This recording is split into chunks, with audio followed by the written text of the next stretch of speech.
اوي مده طويله وانت كتقرا وكتعلم لونجلي، ولكن كتحال فاش كتبغي دوي بها. غالبا كدير 3 الاغلاط اللي غنقول لك في هذا الفيديو واللي خصك تفاداهم.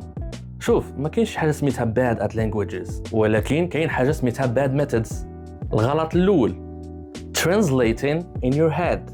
ما عمرك تترجم كلمه بكلمه، لان لونجلي مختلف على الفرنسي والعربيه، لا باللوجيك ديالو، لا بترتيب الكلمات، لا بالجمل البساط، ماشي بحال. الغلط الثاني fear of mistakes. تعلم لونجلي كيبدا بواحد الجمله واعره I don't care if it's wrong I say it anyway.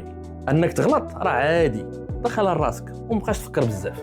والغلط الثالث learning only grammar بوحدها راه ما غاديش تعاونك تهضر، ضروري من vocabulary pronunciation and real practice. بدا غير بجمل صغار وعاودهم وحاول تقول وتطبق كل جمله تعلمتيها، ماشي غير تقراها.